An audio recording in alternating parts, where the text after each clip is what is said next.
الحمدللہ رب العالمین والصلاة والسلام علی حبیبہ محمد وآلہ وصحبہ اجمعین اما بعد فاعوذ باللہ من الشیطان الرجیم بسم اللہ الرحمن الرحیم وَإِذَا طَلَّقْتُمُ النِّسَاءَ فَبَلَغْنَ أَجَلَهُنَّ فَلَا تَعْضُلُوهُنَّ أَن يَنكِحْنَ أَزْوَاجَهُنَّ إِذَا تَرَاضَوْا بَيْنَهُم بِالْمَعْرُوفِ اللهم سبحانك لا علم لنا إلا ما علمتنا إنك أنت العليم الحكيم مولاي صل وسلم دائما أبدا على حبيبك من زانت به الأسر وعزیز سامعین کرام السلام علیکم ورحمۃ اللہ وبرکاتہ۔ ارشاد باری تعالیٰ ہے، اور جب تم عورتوں کو طلاق دو پھر ان کی عدت پوری ہو جائے تو انہیں اپنے شوہروں سے نکاح کرنے سے نہ روکو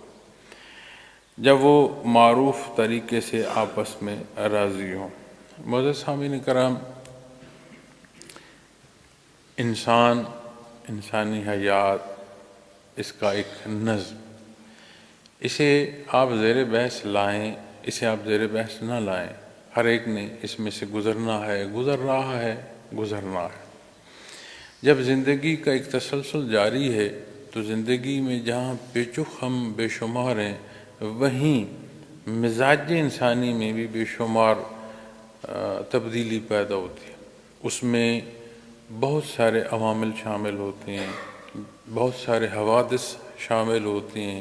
جو نہ صرف ہمارے مزاج پر اثر انداز ہوتے ہیں، ہمارے فیصلوں پر بھی اثر انداز ہوتا ہے وہ مزاج۔ اب جب دین اسلام سے آپ کسی پہلو سے بھی رہنمائی لیں گے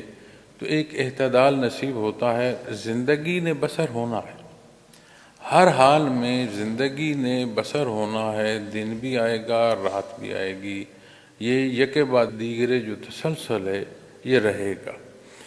اب اس میں زندگی جو بسر کرنی ہے تو جاگے تو کیا کیا، سوئے تو کیا لے کر سوئے، جاگے تو کیا لے کر اٹھے، دن بھر کیسے زندگی بسر کی۔ اس سارے میں انسانی حیات کے مختلف پہلو ہیں، اس میں ذات ہے، اس میں گھر ہے، اس میں معاشرہ ہے، اس میں ممالک ہیں، اس میں دنیا کا نظم ہے۔ اور آج کی جو جدت ہے یہ جدت بہت زیادہ اثر انداز ہوتی ہے، اس لیے کہ اس جدت سے رابطہ جو ہے وہ بہت تیز ہو گیا۔ آج ابھی اسی وقت دنیا کے دوسرے سرے پر جو کچھ ہو رہا ہے اسے دیکھا جا سکتا ہے، یہاں ہم جو کچھ کلام باہم ہمیں نصیب ہو رہا ہے اسے ابھی اسی وقت دنیا کے دوسرے سرے پر دیکھا جا سکتا ہے، اور شاید کوئی ساتھی دیکھ رہے ہو۔ تو یہ جدت جو ہے، اس جدت سے ہم نے جو تعمیر ہے وہ کم حاصل کی ہے، اور اس جدت سے تخریب کے اثرات ہم نے زیادہ لیے ہیں۔ اب حق کی طرف کا چلنا، اس کی راہ میں جو نفس ہے وہ بھی ایک رکاوٹ کا سبب بنتا ہے، شیطان بھی اپنے وسوسے ڈالتا رہتا ہے، اور معاشرے میں جو خرافات پھیل چکی ہیں وہ بھی نیکی کی راہ میں حائل ہوتی ہیں، اور کوئی کام بدی کا ہو تو اسے وہ سہولت کا سبب ہوتی ہے۔ یہ جو قرآن کریم کا یہ حصہ میاں بیوی کے تعلقات کے حوالے سے بیان فرمایا جا رہا ہے، یہ بھی انسانی معاشرے میں ایک بڑی بنیادی جز ہے، اور جدت کے اثرات نے جہاں اس معاشرے میں یہ اثر پیدا کر دیا ہے کہ ہر کوئی یہ سمجھتا ہے کہ یہ میری زندگی ہے، اور اس میں وہ جو میں چاہتا ہوں، وہ جو دین کی تربیت ہے ایثار کے حوالے سے، وہ جو دوسرے کا لحاظ ہے، وہ جو حقوق کی ادائیگی ہے کہ میرا جو فرض ہے اسے ادا کروں تاکہ حقوق جو ہیں وہ پورے ہوں اگلے کے، اس سے ہم بہت دور چلے گئے۔ اب جب ہم نے زندگی بھی بسر کرنی ہے، یہ صبح و شام بھی ہونی ہے، خوشی بھی آئے گی، دکھ بھی آئیں گے، ضرورت بھی آئے گی، ضرورت کی تکمیل اور ضروریات کی تکمیل کے ذرائع ہر ایک سے گزرنا ہے، تو اپنی خواہش اور مرضی سے جب ہر کوئی زندگی بسر کرنا چاہے گا تو زندگی میں تنگی پیدا ہوگی، تکلیف پیدا ہوگی۔ مالک جس نے پیدا فرمایا، جس نے مخلوق کو پیدا فرمایا، جو نظام حیات وہ عطا فرما رہا ہے، وہ ہے جو ہمارے لیے ہماری عین ضرورت بھی ہے، اور جو اس نے ہمارے لیے پسند فرمایا۔ اب جہاں اس کی پسند کی بات آ رہی ہے تو وہی عمل عبادت کے درجے میں ہوگا، اور جہاں ہماری ضرورت کے مطابق کے تحت اس پہلو کو لیں گے تو ہمیں دنیا کے فائدے بھی حاصل ہوں گے۔ یعنی دین اسلام پر عمل پیرا ہونا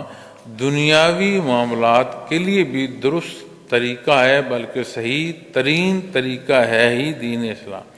اب جب دینی حکم کے مطابق دنیاوی امور پر عمل پیرا ہوں گے تو وہ اپنے اپنے حصے میں اپنی اپنی حیثیت میں عبادت کا درجہ جو ہے وہ حاصل ہوگا، یعنی اس سے آخرت کی بھی تعمیر ہوگی، یعنی اللہ کی رضا نصیب۔ اسی طرح یہ جو اللہ کے نام پر میاں بیوی کا ایک معاہدہ ہے، وہ ایک باہم رشتے میں استوار ہوتا ہے۔ یہ معاہدہ اللہ کے نام پر یہ معاہدہ قائم ہوتا ہے، تو جو پسندیدہ بات ہے وہ یہ ہے کہ نباہ ہو۔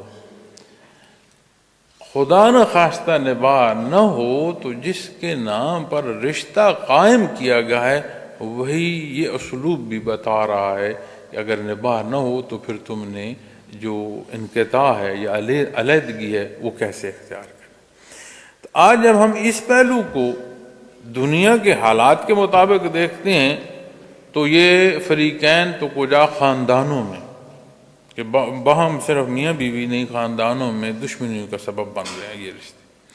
چونکہ جب نباہ نہیں ہوتا تو پھر ہم مسائل پیدا کرتے ہیں۔ پھر وہی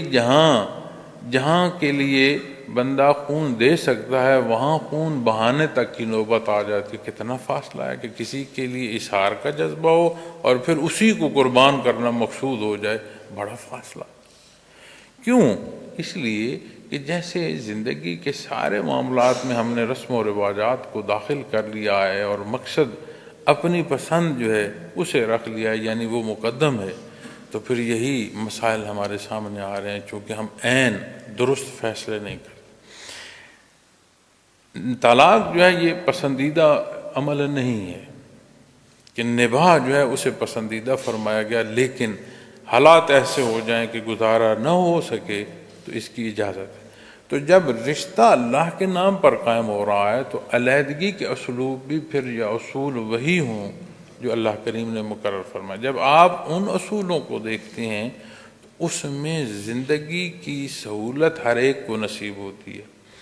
ہمارے ہاں ایک گمان ہوتا ہے کہ کوئی ایک فرد نہ ہو تو شاید دوسروں کا گزارا نہ ہو، تو انہی جو ہم رشتوں کے حوالے سے آیات ہیں، علیحدگی کے حوالے سے، انہی میں ایک جگہ قرآن کریم میں یہ بھی بیان فرمایا گیا کہ اللہ کریم جسے جو اپنے فیصلہ کر لیتا ہے اور علیحدہ ہو جاتے ہیں تو اللہ قادر ہے وہ اسے بھی دنیا کی سہولیات جو ہیں وہ عطا فرما دے گا، یعنی اس کی زندگی بھی رکے گی نہیں، کیونکہ عطا تو وہ فرماتا ہے، رازق ہے۔ تو یہاں جو حصہ ارشاد فرمایا گا یہ متصل آیات جو ہیں یہی آ رہی ہیں اسی جو نکاح اور طلاق کے حوالے سے احکامات ہیں، اور فرمایا گیا کہ وَإِذَا طَلَّقْتُمُ النِّسَاءَ فَبَلَغْنَ أَجَلَهُنَّ فَلَا تَعْضُلُوهُنَّ أَن يَنكِحْنَ أَوْ أَزْوَاجَهُنَّ إِذَا تَرَاضَوْا بَيْنَهُم بِالْمَعْرُوفِ، یعنی جب تم عورتوں کو طلاق دے دو، اب طلاق 3 ہے،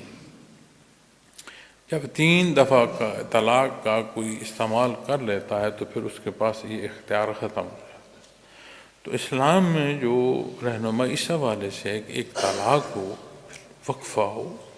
اور اس وقفے میں اگر رجوع ہو جائے تو بہتر، چونکہ جب ایک کسی موقع پر بھی آپ حالات کا جائزہ لیں تو وہاں شدت زیادہ ہوتی ہے، لیکن موقع گزر جائے، بات تھوڑی سی پرانی ہو جائے، ٹھنڈے دل و دماغ سے جب بندہ سوچتا ہے تو پھر مسائل کا حل آسان ہوتا ہے۔ تو فریقین غصے کی شدت میں کیسے بول پڑے، کیا فیصلہ ہو رہا ہے، اسے جب وقفہ ملتا ہے تو وہ جو تحمل سے فیصلہ ہوتا ہے وہ پھر بہتر فیصلہ ہوتا ہے۔ تو جب ایک طلاق کو دیتا ہے پھر رجوع نہیں کرتا تو پھر طلاق اس کی جو ہے صادر ہوتی ہے۔ اسی طرح 2 کے بعد جو صادر ہوتی ہے پھر نکاح کی ضرورت ہوتی ہے، لیکن اگر کوئی 3 دفعہ کا اختیار استعمال کر لیتا ہے تو پھر بات ختم ہو جاتی ہے، پھر رجوع نہیں ہو سکتا۔ یہاں جو ارشاد فرمائے گا جب تم عورتوں کو طلاق دو پھر ان کی عدت پوری ہو جائے تو انہیں اپنے شوہروں سے نکاح کرنے سے نہ روکو۔ اب یہاں بریکٹ میں لفظ دوسرا بھی لکھا ہوا ہے، یعنی 2 پہلو۔ ایک مفسرین کرام شان نزول میں ایک واقعہ بھی بیان فرماتے ہیں کہ ایک صحابی رسول کی ہمشیرہ تھیں،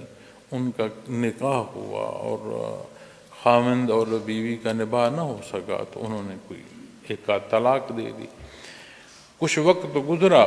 تو وہ رجوع کرنا چاہتے تھے اپنی بیوی سے کہ میں دوبارہ نکاح کر لوں، اور ان کی بیوی جو ان کی ہمشیرہ ہے اس کی بھی خواہش تھی کہ واپس ہمارا گھر بس جائے، تو انہوں نے پسند نہیں کیا۔ انہوں نے کہا آپ کو میں نے اپنی بہن کا رشتہ دیا، اپنی عزت دی، لیکن آپ نے بدلے میں جو ہے وہ زیادتی کی اور تضحیک کی ہے، اس لیے یہ اب اس کی اجازت نہیں دے سکتے کہ یہ نکاح ہو اور آپ دوبارہ گھر بنائیں۔ آپ کا کیا پتہ، پہلے یہ معاملہ کیا ہے، بعد میں دوبارہ پھر اسی طرح کی صورت دیکھنی پڑی۔ تو یہ معاملہ نبی کریم صلی اللہ علیہ وسلم کی خدمت تک پہنچا، تو آپ نے نکاح کا حکم فرمایا کہ نکاح کر دیا جائے، یہ حصہ پسندیدہ ہے۔ تو یہاں یہ پہلو کہ اس پہلو سے دیکھا جائے کہ اگر نکاح ممکن ہے اور 3 طلاقیں نہیں ہوئیں کہ کل فیصلہ ہو گیا، ایسا نہیں ہے، تو اگر کوئی واپس نکاح کرنا چاہے خاتون تو اسے نہ روکا جائے، اس پر زبردستی نہ کی جائے، جب وہ معروف طریقے سے آپس میں راضی ہوں۔ تراضوا بینہم بالمعروف، کہ ان کی رضا جو ہے وہ معروف طریقے سے ہے، یعنی ظاہری بات ہو رہی ہے اور کوئی چھپ کر کوئی ایسا کام نہیں ہو رہا جو غیر شرعی ہے، تو اس میں ایک پہلو یہ داخل ہوتا ہے۔ ایک پہلو یہ بھی آتا ہے کہ اگر کوئی خاتون جسے طلاق ہو گئی ہو اور وہ اپنے معروف انداز سے کہیں نکاح کرنا چاہے تو اسے نہ روکا جائے، اس لیے کہ روکنے میں وہ لوگ بھی شامل ہو جاتے ہیں، وہ بندہ بھی شامل ہو سکتا ہے جس نے طلاق دی، وہ لوگ بھی شامل ہو سکتے ہیں جو اس کے عزیز وقار ہیں، اور یہ ہم آئے روز اپنی معاشرے میں دیکھتے ہیں کہ یہ طلاق ہو گئی، اب طلاق کے بعد اس بیوی کو گھر بٹھا دیا تو جو نکاح ہے کہ ثانی ہو جائے، کہیں دوبارہ نکاح ہو جائے، اس کا گھر بسر ہو جائے، تو اس سے اجتناب ہوتا ہے، کئی وجوہات ہوتی، لیکن اللہ نے پسند نہیں فرمایا۔ یہ جو کہا جاتا ہے کہ یہ جدت میں کہ جی خواتین جو ہیں ان کو حقوق نہیں دیے جاتے، جتنے حقوق دین اسلام ہر ایک کو اس کی مطابقت کے ساتھ عطا فرماتا ہے، عین اس کی وہ ضرورت بھی پوری کرتے ہیں، عین اس کی حیثیت یا اس کا جو مقام ہے اس کا بھی لحاظ رہتا ہے، اور معاشرے میں بھی مساوات جو ہے وہ برقرار رہتی ہے۔ تو یہ تھوڑی دیر پہلے جو میں نے جدت کا ذکر کیا ہے، تو وہ جب ہوا چلتی ہے نا تو چونٹی کی جو بل ہے اس میں بھی ہوا کا وہ چلنا جو ہے وہ اثر پہنچاتا ہے۔ تو یہ جدت جو چلی ہے، اس جدت کے پیچھے جو متحرک معاملات ہیں وہاں کوئی حصہ ایسا نہیں لگتا کہ کوئی اصلاح کے پہلو، اس لیے کہ ہر بری خبر، ہر بری بات اتنی تیزی سے پھیلائی جاتی ہے کہ جب بات درست کی جائے تو اسے کہیں چلنے نہیں دیا جاتا۔ تو سمجھ آتی ہے کہ یہ جو جدت کے نام پر یہ جو ایک روشن خیالی ہمارے معاشروں میں پیدا کی جا رہی ہے، بلکہ پیدا ہو چکی ہے، چونکہ ہم خود اپنی زندگی میں اپنی خوشی چاہتے ہیں، نہیں چاہتے کہ میرے ذمہ فرائض کیا ہیں، ہر کوئی اپنی زندگی اپنے حق کی بات کر رہا ہے، تو ایک تفریق ایسی پیدا ہو گئی ہے کہ ایک گھر ہے، اس کے جتنے افراد ہیں وہ ایک کنبہ کہلاتے تھے، کنبہ رہے نہیں کہ ہر ایک اپنی مرضی پر چلا گیا۔ تو دین اسلام تو پوری انسانی معاشرے کو جوڑتا ہے۔ معزز سامعین کرام، کو جا کے ایک گھر میں بحث ہو رہی ہوگی، یہ میری مرضی یہ ہے اور تمہاری مرضی وہ۔ تو جب ان معاملات کو ہم دینی پہلوؤں سے دیکھتے ہیں تو ہر ایک کا ایک بنیادی حق ہے۔ اسی طرح جب ایک خاتون ہے، کیا وہ انسان نہیں ہے؟ اس کی خواہشات نہیں ہیں، اس کی ضروریات نہیں ہیں، اس کے حقوق نہیں ہیں، اسی طرح اس کے ذمہ فرائض بھی ہیں۔ تو ایک ایسا بیلنس اور اعتدال اسلام عطا فرماتا ہے کہ بندے کی زندگی جو ہے اس میں انقطاع نہیں آتا، ایک روانی رہتی ہے۔ تو جب کوئی خاتون نکاح کرنا چاہے معروف طریقے سے تو اسے نہ روکا جائے، یہ اللہ کریم نے پسند نہیں فرمایا کہ اسے روکے۔ اب اس میں کتنے ہی پہلو ہیں، کتنی ہی خرابیاں ہیں جن کا اندیشہ ہو سکتا ہے، لیکن اسلام اس کا حل کر رہا ہے۔ ایک انسان ہے، ایک زندہ جیتا جاگتا انسان ہے، اس کی زندگی نہیں ہے، اس کی پسند و پسند ناپسند نہیں ہے، ہر ایک کو اس کا مقام دین اسلام عطا فرماتا ہے، تو کسی پہلو سے بھی روکنا درست نہیں ہے۔ پھر جب آپ ان آیات ساری کو دیکھیں گے تو اس پر علماء کرام بے شمار بحث فرماتے ہیں، چونکہ میں فقہی بحث میں اس لیے نہیں جا رہا چونکہ کوئی بھی معاملہ اس سے متعلق جب فقہی بحث کی ضرورت ہے تو پھر پہلے ضرورت ہوتی ہے کہ مسئلہ کیا پیش آئے، جو مسئلہ پیش آئے جس طرح پیش آئے پھر اس طرح اس بحث سے جو قرآن و حدیث سے فقہی ائمہ کرام نے طے کی، جسے علماء کرام اپنی تفاسیر کی اوراق میں بھی لکھتے ہیں تاکہ لوگوں کو سہولت ہو، دینی احکامات کو سمجھ سکیں، تو وہ بے شمار بحث فرمائی گئی ہے ان آیات کریمہ میں۔ لیکن اس کی ضرورت تب ہے جب کسی کو کوئی معاملہ پیش آئے تو پھر اس کے مطابق جو ہے وہ بندہ متعلقہ جگہ پر رابطہ کرے، یعنی جو مفتی کا درجہ رکھتا ہو کہ وہ فقہی مسئلے پر حتمی رائے دے سکے، اور جہاں حتمی رائے دینے والے کی بات ہے وہاں بہت بڑی ذمہ داری ہے۔ اس ذمہ داری کے ادراک کی بھی ضرورت ہے کہ کسی شے کا جاننا اور اس جاننے کا اس کے مطابق فیصلہ دینا ایک بات ہے، اس جاننے کو اپنی خواہشات یا اپنی مرضی کے مطابق ڈھال کر بات کرنا یہ اور بات ہو جاتی ہے۔ اسی لیے قرآن کریم کی نے بڑی یہ نزاکت بیان فرمائی ہے کہ اللہ کریم کی آیات سے جو منفعت حاصل کرتے ہیں وہ ایسے ہی ہے جیسے اپنے پیٹوں میں آگ بھر رہے ہیں۔ تو یہ ایک نازک معاملات ہوتی ہیں فقہی مسائل میں،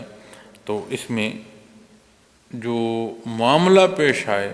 اسے جیسے پیش آئے، جہاں سے پوچھا جا رہا ہے وہاں عین درست بتایا بھی جائے، اور جہاں سے پوچھا جا رہا ہے وہ بھی جو عین درست اس کا جواب ہے وہ اللہ کی رضا کے لیے دیں۔ چونکہ زندگی کو جب آپ آخرت سے کاٹ دیتے ہیں نا، کہ آپ دنیا ہی کو دیکھتے ہیں آخرت کو نہیں دیکھتے، تو پھر دنیا کے حالات اور ہو جاتے ہیں، چونکہ پھر بات دنیا ہی تک رہتی ہے تو پھر بندہ یہ گمان کرتا ہے کہ جو کچھ حاصل کر لیا وہی کامیابی ہے۔ لیکن جب بحیثیت مسلمان وہ آخرت کو دیکھتا ہے تو اسے پھر دنیا کی بات نظر جو ہے وہ حتمی نہیں آتی، حتمی اسے وہ آخری نتیجہ نظر آتا ہے۔ دنیا کی نظر میں بھلے وقتی طور پر اس کی پوزیشن یا جو اس کی جگہ ہے وہ کمزور ہو، لیکن جب اللہ کی رضا کو دیکھ کر اپنے معاملات اختیار کرتا ہے تو یہ بڑی ثانوی سی بات اور بڑی عام سی بات ہے کہ دنیا میں کیا ہو، دنیا میں وہ اختیار کیا جائے جو اللہ نے پسند فرمایا، تو آخرت کی تعمیر ہو رہی ہے، بھلے دنیا کی نظر میں وہ اسے کمزور پہلو کہہ رہی ہو۔ حالانکہ دینی احکامات پر آپ چلیں تو دنیا میں بھی انسان کی عزت ہوتی ہے، یہ ہم روز دیکھتے ہیں۔ آپ غور کریں کہ کسی کے پاس طاقت یا دولت بہت ہے، اس کا خوف ہوگا، اس سے لالچ ہوگا، لوگ تعریفیں کر رہے ہوں، لیکن نہاں خانہ دل سے پوچھو کہ جس کے پاس کچھ نہیں ہے لیکن وہ شریف النفس ہے، صاحب ایمان ہے، اس کے لیے جو دل کی بات ہے وہ اور ہوگی، اور جس کی تعریفیں کی جا رہی ہیں ظاہری طور پر اس کے لیے جو دل کے تاثرات ہیں اور اس لیے کہ نیکی جو ہے، جو ورع اور تقوی ہے، جو دین اسلام ہے، جو اللہ کا حکم ہے، جو نبی کریم صلی اللہ علیہ وسلم کے فرمان کی مطابقت ہے، اصل زندگی ہے ہی وہی۔ اللہ یہ نزاکت سمجھنے کی توفیق بھی عطا فرمائے اور عمل بھی نصیب ہو۔ ذَلِكَ يُوعَظُ بِهِ مَنْ كَانَ مِنْكُمْ يُؤْمِنُ بِاللَّهِ وَالْيَوْمِ الْآخِرِ۔ فرمایا اس طرح سے تم میں سے جو اللہ اور یوم آخرت کے ساتھ ایمان رکھتا ہے اس کو نصیحت کی جاتی ہے، یعنی جو بحیثیت مسلمان صاحب ایمان، اب ہم رسم و رواج میں پڑھ کر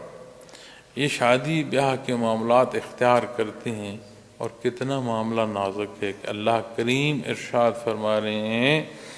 کہ صاحب ایمان اس کی یہ نشانی ہے کہ وہ جو غیر شرعی معاملہ ہے اسے اختیار میں نہ لے۔ شریعت کے مطابق عمل کرے جو اللہ نے حکم فرمایا ہے۔ اس طرح سے تم میں سے جو اللہ اور یوم آخرت کے ساتھ ایمان رکھے۔ بنیاد ہے توحید، اللہ کی ذات پر ایمان لانا، کسی کو اس کا شریک نہ ٹھہرانا، جو کچھ وہ فرما رہا ہے وہی درست ہے، اور ہر ایک نے اسی کے حضور پیش ہونا ہے۔ قرآن کریم بڑا واضح بیان فرماتا ہے کہ یہ جو تمہارے درمیان مسائل پیدا ہوتے ہیں، سوال اٹھتے ہیں، ہر سوال کا، ہر مسئلے کا جواب جو ہے روز محشر دے دیا جائے گا۔ کوئی بات کسی درجے کی اس میں تشنگی نہیں رہے گی۔ اور ہم یہاں سچ کو مانتے نہیں ہیں، معلوم ہو نا، اس کے باوجود اپنی منفعت کی خاطر اپنی خواہشات کو مطابقت کرتے ہوئے ہم مانتے نہیں ہیں، لیکن وہاں ہر کوئی مانے گا، غلطی بھی مانے گا، اپنے جو اس نے کام کیے ہیں ان کا وہ اختیار کرنا بھی مانے گا۔ لیکن حل آج ہے کہ بندہ اللہ کے حضور معافی کا طالب ہو، استغفار کرتا رہے، کمی بیشی کی جو ہے اس کے حضور معافی مانگتا رہے۔ وہ غفور رحیم، معاف فرماتا ہے، اسے معاف فرمانا پسند ہے، تحب العفو، اسے محبوب ہے معاف فرمانا۔ اب ہم اپنی غلطیوں کو بہانے دیں تو پھر ہماری مرضی، سیدھا اس سے معافی مانگو، وہ دلوں کے حال جانتا ہے، معاف فرماتا ہے۔ تو فرمایا جو اللہ اور یوم آخرت کے ساتھ ایمان رکھتا۔ اب آخرت، ایمان بالآخرہ،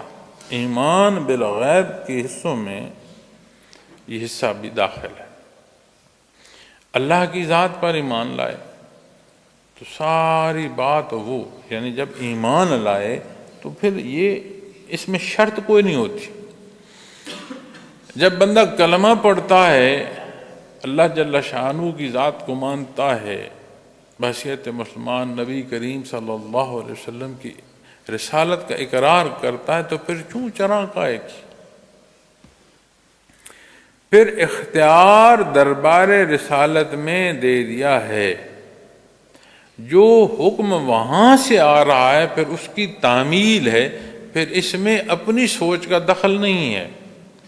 اپنی پسند اور ناپسند کا دخل نہیں ہے۔ قرآن کریم بیان فرماتا ہے کہ اگر اللہ کریم کسی کے لیے یہ مقرر فرما دیتے کہ وہ اپنی گردنیں اڑا دیں تو ان کے لیے بھلائی ان گردن اڑانے میں ہی ہوتی۔ یہ قرآن کریم کی آیت ہے۔ جب ہم دینی احکامات کو دیکھتے ہیں، میں تھوڑی دیر پہلے بھی عرض کر رہا ہوں کہ دینی احکامات انسانی زندگی کی ضرورت ہیں، اور دینی احکامات کے مطابق زندگی جب بسر کی جاتی ہے معزز سامعین کرام، تو زندگی کو معراج ملتا ہے، زندگی میں کامیابی آتی ہے، ٹھہراؤ آتا ہے، اور اللہ کی رضا نصیب ہوتی ہے۔ تو سب سے پہلی بات تو اللہ کی رضا ہے۔ جب اللہ جل شانہ کی وحدانیت کا اقرار نصیب ہے، پھر نبی کریم صلی اللہ علیہ وسلم کی رسالت یہ ماننا نصیب ہو رہا ہے، کلام ذاتی ماننا نصیب ہو رہا ہے، تو پھر جو ہمارے معاملات ہیں ان میں پھر ہماری عقل کیا ڈال۔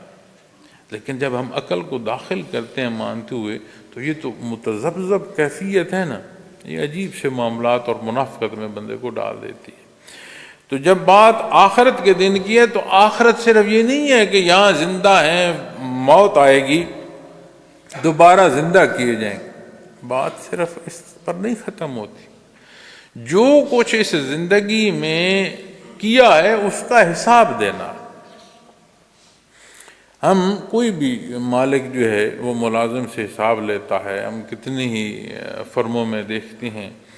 کہ اختیار بھی دیا جاتا ہے، کام بھی سمجھایا جاتا ہے، کام کی حدود بھی بتلائی جاتی ہیں، اس کے بعد پھر دیکھا جاتا ہے کہ جو معاہدہ ہے اس کے مطابق بندے نے کام کیا ہے یا نہیں کیا۔ تو یہاں تو بات مالک اور مخلوق کے مابین ہے، تو یہاں دنیا کی جو ملکیت ہے، یہاں تو جو ملازم ہے وہ بھی انسان ہے، جو مالک ہے وہ بھی انسان ہے۔ تو یہاں جب بات مالک کی طرف جاتی ہے تو یہ کل کائنات کا مالک ہے، خالق ہے، اللہ رب العالمین ہے۔ تو اس نے جو کچھ دیا ہے سارا اس کا۔ معزز سامعین کرام، یہ بات باریک ہے، لیکن یہ حقیقت سمجھ آ جائے نا تو یہ جو ہمارے اعتراضات ہیں یہ ختم ہو جائے۔ مجھے پسند نہیں میں کون ہوں، میرا ہونا کیسے ہے، جو میرا وجود ہے اس کی تخلیق کیسی ہے، یہ ایک الگ پہلو ہے، یہ دیا ہوا کس کا ہے۔ بات خاک کی ہو تو خاک کا مالک کون ہے، بات ہوا کی ہو تو ہوا کا مالک کون ہے،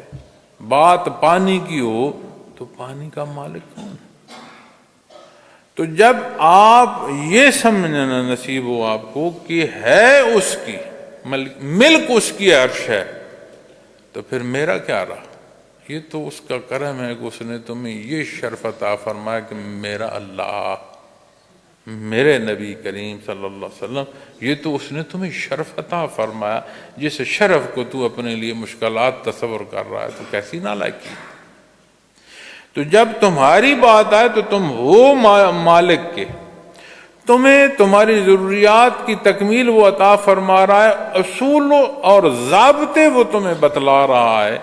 پھر انہی پر جنہیں تم اختیار کرتے ہوئے اپنا فائدہ حاصل کرتے ہوئے اپنی رضا عطا فرما رہا ہے اور آخرت میں انعام کا وعدہ فرما رہا ہے۔ پھر ساری مخالفت میں اسی کو تو شیطنت کہتے ہیں۔ حق کے خلاف جو جاتا ہے وہ اتنا اندھا ہوتا ہے کہ یہی تو شیطنت ہے کہ ہر پہلو سے دینی حکم تمہیں تقویت دے رہا ہے، اور اس سارے کو چھوڑ کر تم دوزخ کی آگ میں چھلانگ لگانا چاہتے ہو تو لگاؤ، پھر سمجھ آ جائے گی۔ تو جو مانتے ہوئے حق کا انکار ممکن نہیں ہے، اب ایسے ہی ہے جیسے کوئی کہے کہ باہر رات ہے، اب اس دن کا انکار کون کر سکتا، کہیں بھائی نہ مانے، لیکن ایک دن ایک موقع ایسا ہے ہر کوئی مانے گا۔ تو فرمایا جسے آخرت کے دن اللہ پر، جب اللہ کی ذات پر ایمان ہے تو اس نے ایمان بالآخرہ فرمایا ہے، اس نے کلام ذاتی میں بتلایا ہے کہ جو کچھ کرو گے اس کے نتائج ہوں گے، اس نے انبیاء اور رسول مبعوث فرمائے ہیں، اس نے کلام ذاتی عطا فرمایا، جو استعداد تمہیں اس نے عطا فرمائی ہے اسے بروئے کار لاؤ تو تم مثبت زندگی بسر کر سکتے ہو، کامیاب زندگی دونوں جہانوں کی نصیب ہو سکتی ہے۔ لیکن خواہشات ذاتی کے پیچھے چلتے ہو تو چلو بھائی اس کے نتائج دنیا میں بھی دیکھ لو گے اور آخرت میں بھی جا کر بات جو ہے وہ سخت ہوگی۔ تو ایمان بالآخرہ، اب جو وہ اقوام، وہ مذاہب جو کتب سابقہ کا دعویٰ کرتی ہیں، اب وہ کتب سابقہ کا دعوت و حقیقت اس میں نہ رہی، اس لیے کہ بے شمار انحراف کر دیا۔ اگر کتب سابقہ کے مطابق ایمان ہوتا تو نبی کریم صلی اللہ علیہ وسلم پر ایمان لاتے، قرآن کریم کو اللہ کی کتاب مانتے۔ جب یہ سارا کچھ نہیں ہے تو اہل کتاب تو نہ رہے۔ لیکن آخرت کا تصور چونکہ تمام اللہ کریم کے کلام میں عطا فرمایا گیا ہے کہ اس پر ایمان بھی ہے، آخرت سے متعلق حالات بھی بیان فرمائے گئے ہیں، تو کوئی تصور کی کوئی کیفیت کہیں نہ کہیں ان میں ملتی ہے۔ اول تو نہیں ہے، لیکن جہاں کہیں ہے اس ساری تحریف کے باوجود بھی وہاں بھی یہی گمان کیا جاتا ہے کہ نہیں، وہاں بھی وہ ہوگا جو ہماری پسند کے مطابق ہوگا اور ہمیں سہولت دی جائے۔ قرآن کریم کوئی شک اور شبہ چھوڑتا نہیں، ہر شے واضح بیان فرما دیتا ہے۔ تو محترم سامعین کرام، تو یہ اسے نصیحت کی گئی ہے جو آخرت کی بات کرتا ہے، جو اللہ کے حضور پیش ہونے کو مانتا ہے، اور جب حساب کتاب کی بات آئے گی تو پھر معاملات کی نزاکت سمجھ آئے گی۔ ہم تو اپنا اختیار استعمال کرتے ہیں، جس نے اختیار دیا ہے اس کے حضور جواب دینا ہے۔ جب یہ بات مقدم ہوگی تو بندہ اختیار جائز استعمال کرے گا، ناجائز استعمال نہیں کرے گا۔ اب یہ فرمان، یہ حصہ کہ جو اللہ پر اور یوم آخرت پر ایمان رکھتا ہے اس کو نصیحت کی جاتی ہے، اب اس کا اطلاق یہاں اس آیہ کریمہ کے مطابق جو طلاق سے متعلقہ امور ہیں وہاں آ رہا ہے، لیکن یہ اصول ہے زندگی کا کہ جو اللہ کی ذات پر ایمان رکھتا ہے، جو یوم آخرت کا ایمان رکھتا ہے، اس کے حضور پیش ہونے کو مانتا ہے، اس کیفیت کا اطلاق آپ زندگی کے کسی معاملے پر کر کے دیکھیں تو بندے کو تصحیح ملتی ہے، اس کا عمل درست ہوتا ہے۔ ذالکم ازکی لکم واطہر، فرمایا یہ تمہارے لیے بہت زیادہ صفائی اور پاکی کی بات ہے۔ معزز سامعین کرام، آج ہم دیکھتے ہیں کہ ہمارے معاشرے میں بے شمار بے حیائی ہے۔ بے حیائی کے پیچھے ایک خواہش جو نفسانی اور جو ایک انسانی ضرورت ہے، اسے ہم نے اس طرح کر دیا ہے کہ ہمارے اندر بے حیائی کے طور پر وہ پھیل رہی ہے۔ اب نیکی کی طرف جاتے ہیں تو نفس کی بھی مسائل آتے ہیں، شیطان کی بھی رکاوٹ آتی ہے، معاشرے کی رکاوٹ بھی آتی ہے۔ بدی کی طرف جاتے ہیں تو نفس کو بھی لذت محسوس ہوتی ہے، شیطان بھی اسی طرف شاور شاور کرتا ہے، اور معاشرہ بھی کوئی اعتراض نہیں کرتا، الٹا کوئی نہ کوئی سہولت ہی دیتا ہے برائی کی طرف جانے۔ اسی لیے ہمیں دیکھتے ہیں کہ برائی کی طرف جو لگے ہوتے ہیں وہ برائی کے ساتھ بڑی باقاعدگی کے ساتھ چمٹے ہوتے ہیں۔ نیکی کی طرف جو بندہ چلتا ہے وہ جگہ جگہ بدک رہا ہوتا ہے، کمزور پڑ رہا ہوتا ہے، چونکہ اس طرف اسے مطابقت مل رہی ہے خرابی میں، اس طرف اسے ایک مجاہدہ درکار۔ تو یہی تو امتحان ہے۔ کتنے لوگ سوال کرتے ہیں، بات کرتے ہیں، دعا کے لیے کہتے ہیں، تو اللہ کریم ہر ایک کی کمی بیشی معاف فرمائے، دعائیں قبول فرمائے۔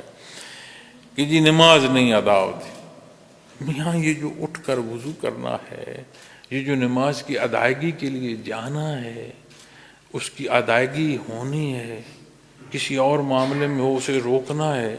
تو یہی تو مجاہدہ ہے۔ اگر یہ پابندی ہوتی، جیسے سانس لینا وجود کی پابندی ہے، اسی طرح عبادت بھی پابندی ہوتی، تو امتحان کیا تھا؟ امتحان ہی تو یہی ہے کہ تمہیں جو کچھ دیا گیا اس میں تم اپنی رضا کو رد کرتے ہو، اللہ کی رضا کو مانتے ہو، اس کے مطابق زندگی بسر کرتے ہو، یہی تو امتحان ہے۔ عین امتحان پر ہم کہتے ہیں ایسا کیوں ہے؟ تو کبھی سکول کا بچہ بھی یہ اعتراض کرتے دیکھا ہے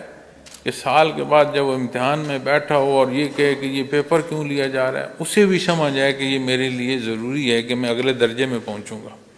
جو میں نے پڑھا ہے اس کا امتحان ہے اور یہ میری ترقی کا سبب ہو۔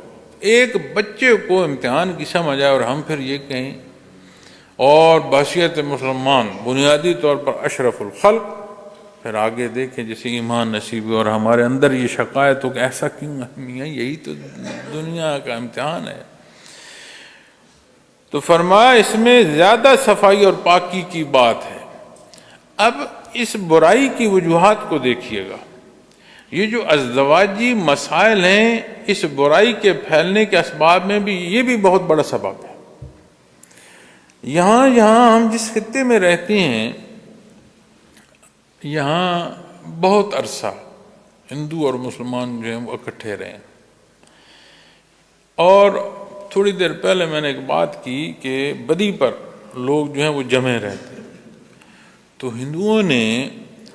اپنے ہندو ہونے کو اتنا پختہ رکھا کہ مسلمان معاشرے کا اثر تو اس طرف نہ گیا۔ ہم کمزوری کی نظر اس طرح ہوئے کہ ہماری مرگ ہو جائے تو بھی رواجات ہمارے پاس ایسے آ گئے ہیں جو ہمارے نہ تھے، اور شادی بیاہ کی بات آ جائے تو بھی ہمارے معاشرے میں ایسے رواجات پیدا ہو گئے ہیں کہ جو ہمارے نہیں ہیں، اور ہم انہی رواجات میں جکڑے ہوئے ہیں۔ اب ایک نوجوان، اس کی شادی، اس کے بے شمار مسائل کا حل جو ہے اس شادی میں ہو جاتا ہے، لیکن جب ہم اسے اس شادی کے امور سے اس کے معاملے کو لٹکاتے ہیں، دور کرتے ہیں، تو خدشہ ہے غلطی گناہ کا۔ اسی طرح کہیں طلاق ہے تو وہ بھی تو انسان ہے، آپ اپنی ضد اور انا پر اسے گھر نہیں بسانے دیتے، تو انسان ہے، اس کی خواہشات بھی ہیں، اس کی خواہشات اگر وہ کسی خواہش کی نظر میں بہہ گئی، اس کا ذمہ دار کون؟ پھر جو اسے ایک تحفظ، ایک گھر، ایک نظم درکار ہے، وہ اسے نہ میسر ہے، اس کا ذمہ دار کون؟ تو اللہ کریم نے فرمایا کہ جو یہ بنیاد ایمان پر آپ غور فرمائیں کہ جو اس ایسی صورتحال میں کسی خاتون کو نکاح نہیں کرنے دیتے، تو پھر اس آیت کے مطابق ان کا اللہ پر ایمان کیا ہے، آخرت پر ایمان کیا ہے؟ غور کریں اس آیت کو تو بندے کے رونگٹے کھڑے ہو جاتے ہیں کہ یہ تو بات بڑی نازک ہوتی ہے۔ اسی طرح دوسرا حصہ جو فرمایا کہ یہ جو تمہیں فرمایا جا رہا ہے اس میں صفائی اور پاکی ہے، کہ یہ وہ معاملہ ہے جس سے معاشرے میں نکھار آئے گا۔ تم سمجھتے ہو، تمہارے نزدیک ہے کہ جی یہ نہیں میری تو بے عزتی ہو رہی ہے، نہیں، اس میں تمہاری عزت ہے۔ کل خدا نہ خواستہ کو بے حیائی کا معاملہ پیش آ گیا تو جہاں غلطی اور گناہ ہے وہاں معاشرے میں اپنے مقام بھی دیکھ لو کہ پھر تمہاری جو تعریف معاشرے میں آئے گی وہ کیا ہوگی۔ پھر اس سارے معاملے کو عند اللہ دیکھو کہ کسی ایک کا حق تھا اور تم اس کا حق روکنے کا سبب بنے، پھر وہاں جو زیادتی یا ظلم ہوا اس کا جواب وہ کیا دے گا اور تم جو روک رہے ہو تم کیا دو۔ تو زندگی کی جو روانی ہے وہ دینی احکامات میں ہے معزز سامعین کرام، اور فرمایا یہ بہت زیادہ صفائی اور پاکی کی بات ہے۔ واللہ یعلم وانتم لا تعلمون، اور فرمایا اللہ جانتے ہیں اور تم نہیں جانتے۔ یہ جو ہمارا دعویٰ ہوتا ہے نا کہ مجھے سب معلوم ہے، میں سب جانتا ہوں، اللہ کریم فرما رہے ہیں کہ واللہ یعلم وانتم لا تعلمون، اللہ جانتے ہیں تم نہیں جانتے، میاں تمہیں نہیں معلوم۔ جس نے تمہیں عقل یا دماغ سوچ کے لیے دیا، جس نے تمہیں دل سمجھنے اور فیصلوں کو دیا، جس نے دیا وہ جانتا ہے، چونکہ یہ سارے ذرائع بھی اس نے دیے، استعداد بھی اس نے دی ہے۔ اور لوگ صحیح سلامت ہمارے سامنے پھر رہے ہوتے ہیں اور ہم انہیں پاگل کہتے ہیں۔ کیوں کہتے ہیں؟ کہ ان کا دماغ نہیں کام۔ تو یہ تو نہیں کہ اس کے سر میں کوئی بھوسا بھرا ہوتا ہے، یہ بھوسا محاورتاً ہے، ورنہ تو اسی طرح گوشت کا ایک حصہ اس کے ذہن میں بھی سر میں بھی ہوتا ہے، وہ کام نہیں کرتا، وہ کام نہیں کرتا، اسے پاگل کہتے ہیں۔ تو اللہ کریم نے جو تجھے عطا فرمایا یہ نہ سمجھ جس نے پیدا کیا اب تیری عقل بڑھ گئی ہے اور جو پیدا فرما رہا ہے اس کے احکامات جو ہیں وہ ثانوی حیثیت پر رکھ رہا ہے، نہیں، یہ درست نہیں کر رہا، اللہ بہتر جانتے ہیں۔ تو اسی طرح جب بات پاکیزگی کی بھی آئے گی، اور یہ جو ہمارے معاشرے میں برائی پھیل رہی ہے اس کا سبب بھی یہی،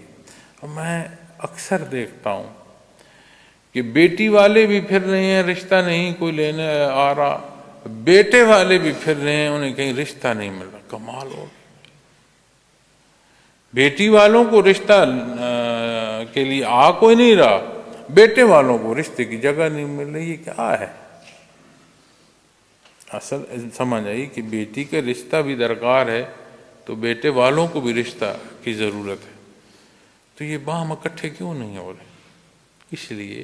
ہم سارے اپنے ایک تخیلاتی جہان میں زندگی بسر کر رہے ہیں۔ ہم چاہتے ہیں کہ مجھ میں تو جو ہے اس پر تو کوئی بات نہ کرے، جو جسے میں منتخب کرنا چاہتا ہوں اس میں کوئی کمی نہیں ہونی چاہیے، وہ پورا جسے کہتے ہیں نا کہ 16 آنے پورا ہو۔ تو میاں تو اگلے کو 16 آنے پورا کرنا چاہتا ہے تو کیا تو 16 آنے ہے اگلے پر؟ تو جو دینی پہلو ہے اسے دیکھو، جو اخلاقی پہلو ہے اسے دیکھو، حیثیت کے مماثلت کو دیکھو، مزاجوں کو دیکھو، تو پھر اللہ کے سپرد کرو معاملات۔ لیکن نہیں ہے، ہمارے اندر رواجات اتنے آ چکے ہیں کہ دین نے کتنی سہولت دی ہے زندگی کے معاملات میں، ہم نے اسے اس سہولت کو اتنا سخت کر دیا ہے کہ زندگی جو ہے اس میں بہت تنگی آ جاتی ہے۔